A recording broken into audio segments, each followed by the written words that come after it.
dark fantasy.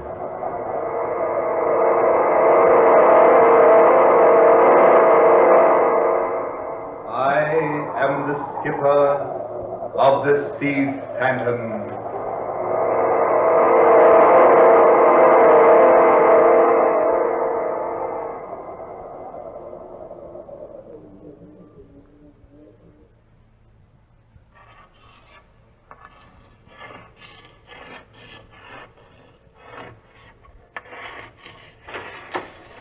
I say, sir, and what be you doing in the captain's cabin?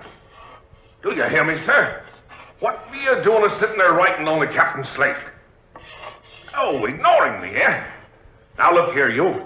This is Captain Strong's own cabin, and no one's got any business of sitting here writing. I say, you're not a member of this crew. Going down. Your face. Look at you. Why, you're not human. Captain! Captain Strong! Captain!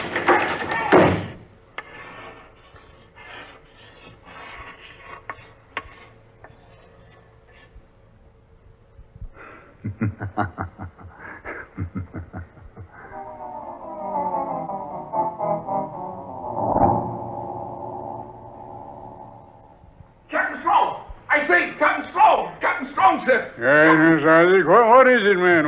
What's all the rumpus? Begging your pardon, sir, but there's someone in your cabin, sir. Well, who is it? What's that, Isaac? There's someone in the captain's cabin, sir. Who is it? I don't rightly know, sir. Well, didn't you see who it was? Yes, Mr. Wilson, that I did, sir. But the captain always locks his cabin. Don't you, Captain Strong? I do, but I could have forgot. Well, it wasn't locked just now, Captain. You say you got a look at the man? Aye, sir, and full in the face, Captain. If you can rightly call it a face. What's that? What do you mean, Isaac? Yes, man. Speak up. What are you trying to tell us? I mean, sir, the man ain't human. He's nothing but a skeleton. What? Nonsense, Isaac. Oh, no, sir, and that is not. I seen him, sir. Looked plumb into his face, I did. And there's nothing there but bones. White, bleached bones, sir. Oh, that's ridiculous. With empty eye sockets and a gaping mouth, and he was writing on your slate, sir. Writing on my slate? Aye, Captain. Writing with a piece of white chalk held between his fingers. Fingers with no flesh on them, sir. Well, you've been dreaming, Isaac. Come on. Let's get down to my cabin and have a look. Come along, Mr. Wilson. Right, Captain. Isaac, come on. Aye, sir. Well, it's impossible for anyone to be in my cabin. All hands are either on deck or down in the engine room. That's what I say, Captain Strong. He ain't one of the crew.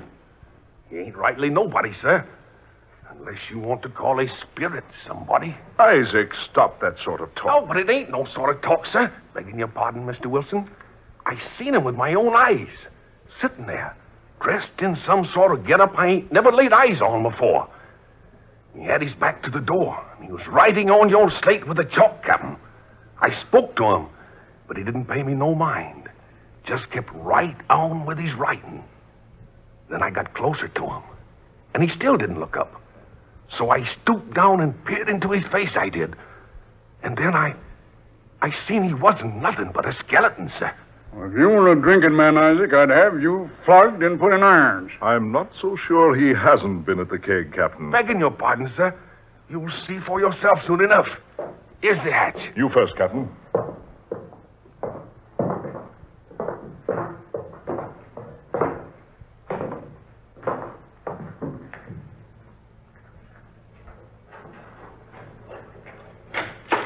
Just as I thought.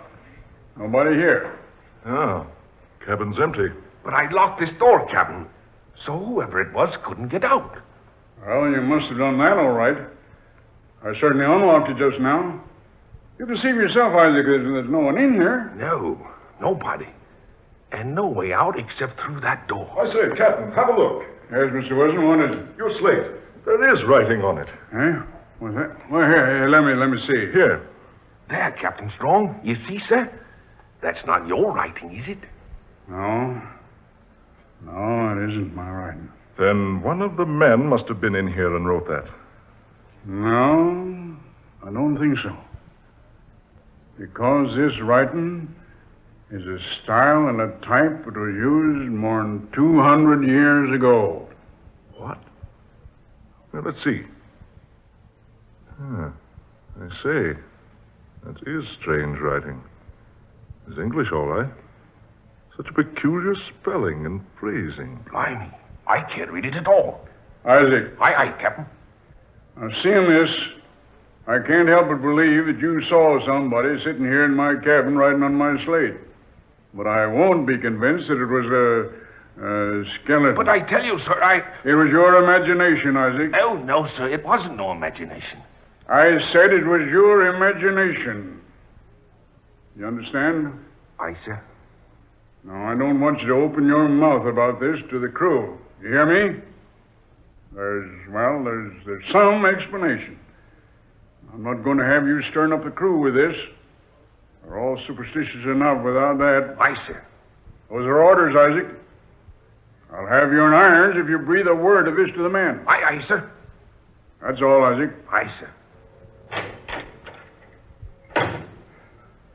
Well, Captain Strong? What do you make of it, Wilson? Most extraordinary. I'm positive Isaac did see someone in this cabin. But surely not a fleshless creature. I don't know. Isaac is a sober, steady sort of person. But confounded man. He hasn't much imagination. Well, who ever heard of a skeleton aboard a ship, much less one that could write on a slate? Stranger things than that have happened at sea. You know that. Yeah, that I do. But I can't convince myself that what Isaac saw was really some fleshless creature without a brain or heart or eyes. Can you make out the writing on the slate? Yeah, I think so. Says, it is not correct, the information you have about the sea phantom. Change your course 6 degrees northeast to location 26 degrees 7 minutes longitude, 18 degrees 9 minutes latitude. Jonathan Strange. Jonathan Strange. No, it can't be. He was the famous captain of the Spanish galleon, the Sea Phantom. The one we're hoping to locate. Yeah, he was. Jonathan Strange. Dead for 224 years. Lost in a gale in 1718. Yes. But not in the position this message on the slate directs us to. No, indeed. The Sea Phantom was supposed to have foundered at 20 degrees longitude. The message says 26 degrees and 7 minutes. Yes. Could this be a trick? A trick, Captain? Someone else who's heard of the immense treasure that went down with the Sea Phantom. Someone who's trying to steer us off our course. Get to the treasure themselves. I doubt that. What do you say you doubt it, Mr. Wilson? Well, sir, we've kept the entire expedition completely secret. Not even the crew know what we're up to. We've tried to keep the entire expedition a secret. I'm positive I haven't mentioned to anyone. Nor have I, Captain Strong. When I stumbled upon the information about the Sea Phantom, I knew there was an excellent opportunity to recover almost $1 million worth of gold. And naturally, I needed a boat. You were the first one I thought of. Neither of us would have had a reason for disclosing our knowledge about the treasure. That's just it. That's why I'm so inclined to believe Isaac was telling us the truth. About the thing without flesh, writing this message? Precisely. That's unbelievable. Even so, Captain, you must admit that a man who's been dead more than 200 years certainly wouldn't be much more than a skeleton. Isn't that right? You mean... good heavens. You mean this message was actually written by Jonathan Strange himself? I mean exactly that. I wonder. What about it, Captain? Do we change the course? I don't know. What's your advice? Normally, I'm not superstitious. But, well, what can we do? I've never believed in ghosts or spirits up to now. But that message on that slate certainly is convincing. Then you're in favor of following the instructions. Well, Mr. Wilson? Yes. Let's change the course and go to the spot the message mentions. If you're willing to take a chance, I certainly am.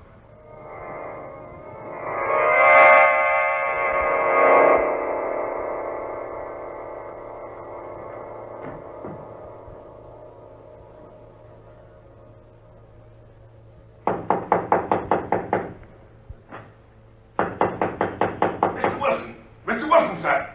I say, Mr. Wilson, sir.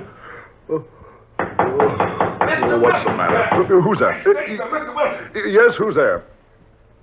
Me, sir. Isaac Newton, sir. Well, come in and stop that noise. No, what in thunder's gotten into you, waking me up in the middle of the night?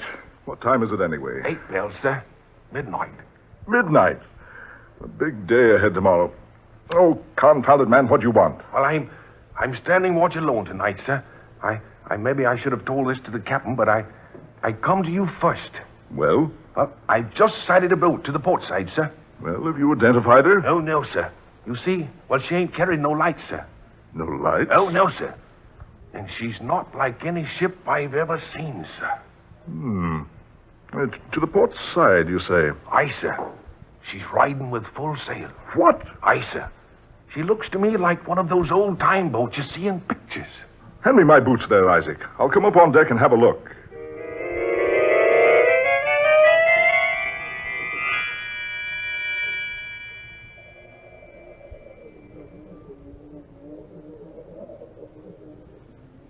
There she blows, sir. You see? Not a sign of life aboard her, sir. And the moon's full tonight. Look, man, look. What, Mr. Wilson? That name on the bow. I can't see that far, sir. My eyes are... That name. The Sea Phantom. Sea Phantom, sir? Yes. No wonder she's carrying no lights. No wonder there's no one aboard. What do you mean, sir? Isaac, if you've never seen a ghost ship, take a look at that boat out there. Ghost ship? Yes. The Sea Phantom went down in these waters more than 200 years ago. Blow me down, sir. Are you having a joke with me, Mr. Wilson? No. No, this is no joke. That's a ghost ship, right enough. You watch. She'll be gone in a minute or two. Begging your pardon, sir. But that boat's real. Ghost ships always look real, Isaac. But look you, sir. She's close enough to see. She's within throwing distance, I do believe. Here. This belaying pin here, Mr. Wilson. I'll try to throw it aboard the Sea Phantom. Good. You watch. That pin will just go through thin air. We'll see, sir. Well, here goes. Ah. There, sir. You hear that? She is real. But that boat's so old, she should have fallen apart years ago. And besides that, she's supposed to be at the bottom of the Atlantic. She looks old enough, all right, sir. But I don't understand what you mean about her supposed to be... Isaac. Aye, sir. Lower a boat. A boat, sir? Yes, confounded a boat. Lower one at once. Are we going aboard the Sea Phantom, Mr. Wilson? I am, yes. Now lower a boat to the port side and double quick about it.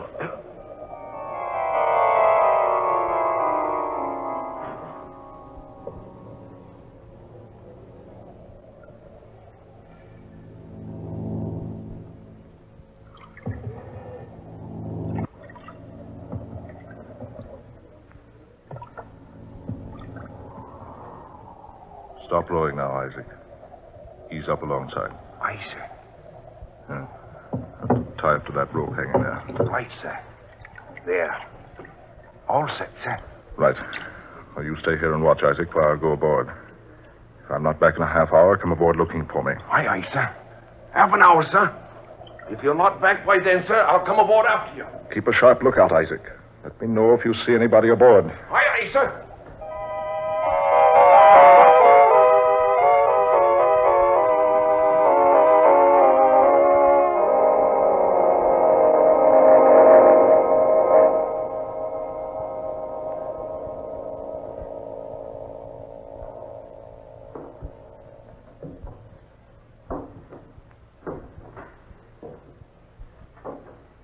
So quiet aboard. Can't even hear the wind. No sign of life. No sign of life having been here for score upon score of years. Rotting timbers. Sea-soaked deck. Twisted, tangled ropes. Empty kegs with rusted hoops and warped staves. Strips of time-worn sails. And canvas swaying on the masts. Everything's so quiet. Quiet as though in reverence for the dead. Here. The hatch. Captain's quarters must be down here.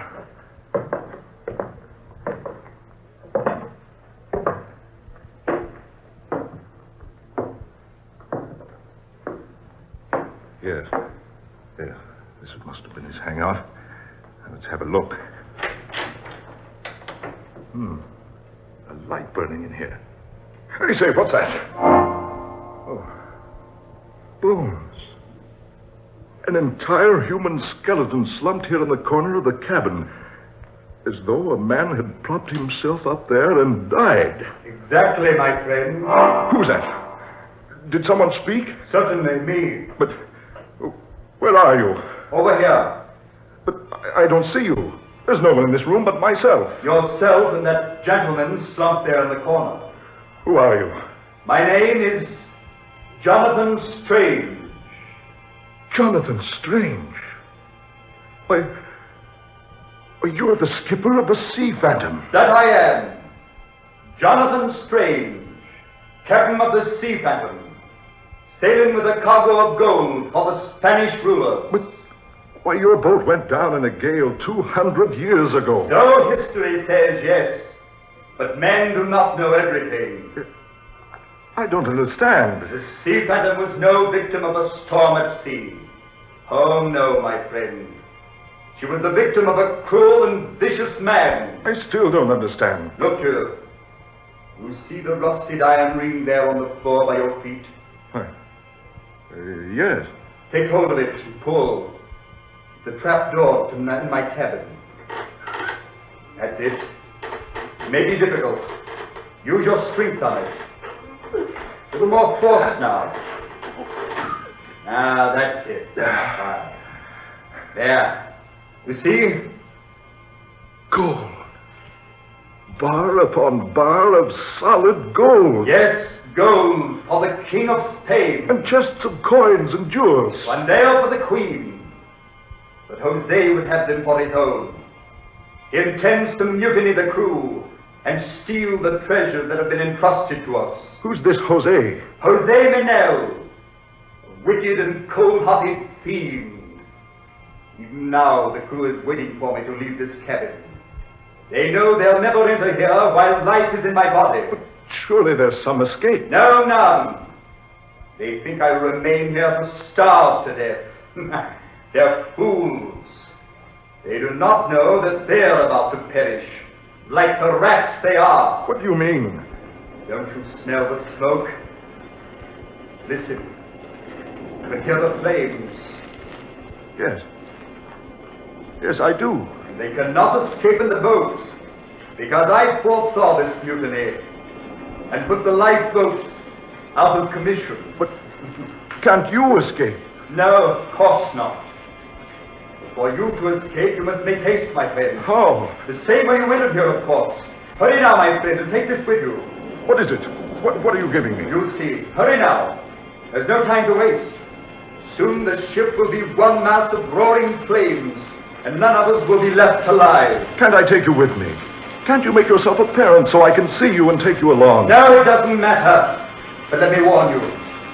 With my life, I've protected the treasures of the king and queen. Throughout all eternity, I'll guard those treasures. It will not be wise for any man to attempt to obtain them for his own.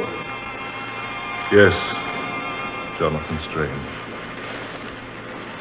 I believe I understand exactly what you mean. That's why you brought me here. to show me. Exactly. I must hurry. Mr. Wilson, sir. Are you in there, Mr. Wilson? Isaac, is that you? Aye, sir. Blowing down, Mr. Wilson. This beastly bolts of fire. If we don't get over here in a jiffy, we'll be paying a visit to Davy Jones' locker before we know it, sir.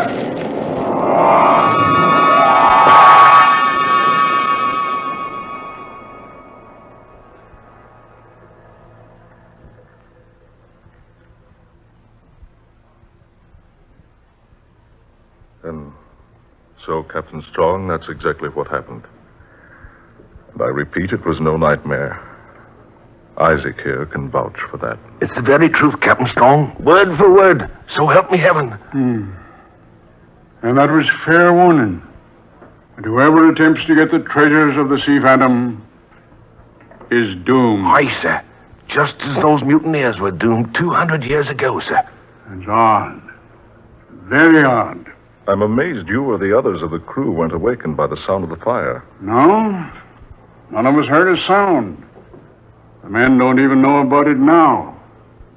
I wouldn't have known about it myself if you two hadn't told me your story. If I hadn't seen those bits of charred wood floating on the surface this morning. It was a huge treasure, Captain. I saw it in its hiding place, beneath the skipper's cabin. And you got none of it? Not a single bit. Oh, wait, I almost forgot. Just before I left the boat, this thing was handed to me. Handed to you? But I thought you said there was nothing in that cabin but a pile of bones. Yes. Yes, that is right. But this seemed to come, well, almost out of nowhere. And it was placed very firmly in my hands. He sure enough had it in his hands when I broke into the cabin, sir. Let's have a look. Why, this was the ship's log. The log? Yes. The complete log of the Sea Phantom's voyage. From the date of sailing, right on up through the mutiny. Look. This writing. It's the same hand. The writing on my slate and the writing on this paper are the very same. Curve for curve, angle for angle. Here, let me see. Oh, I say, Captain. Yes, Mr. Wilson. Look here. On this last page. It reads, "Now that it has become my solemn duty to protect the treasures which have been entrusted to me, I will send the Sea Phantom to her ocean grave together with the treasure. This is my course as I see it. God assist me. Jonathan Strange, May 29th, 1718.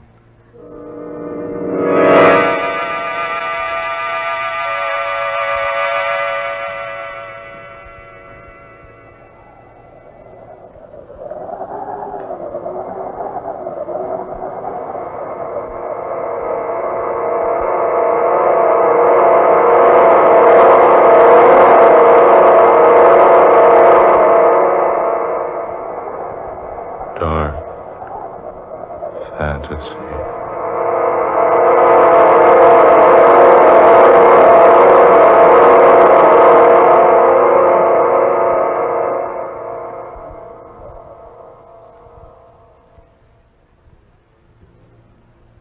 You have heard The Sea Phantom. Tonight's tale of dark fantasy by Scott Bishop. Ben Morris was heard tonight as Mr. Wilson. Fred Wayne played Captain Strong. Muir Height was Isaac, and Garland Moss was Captain Jonathan Strange, skipper of the Sea Phantom. Next Friday at this time, we'll bring you another dark fantasy drama. Being the 13th story in this series, and next Friday being Friday the 13th, Scott Bishop defies superstition utterly and completely to bring you one of his most exciting and unusual tales. Listen for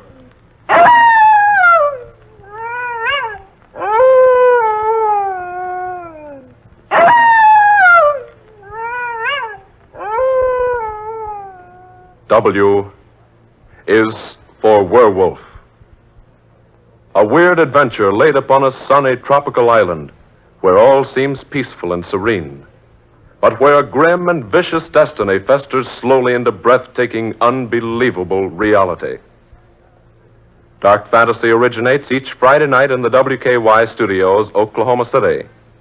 Tom Paxton speaking. This is the National Broadcasting Company.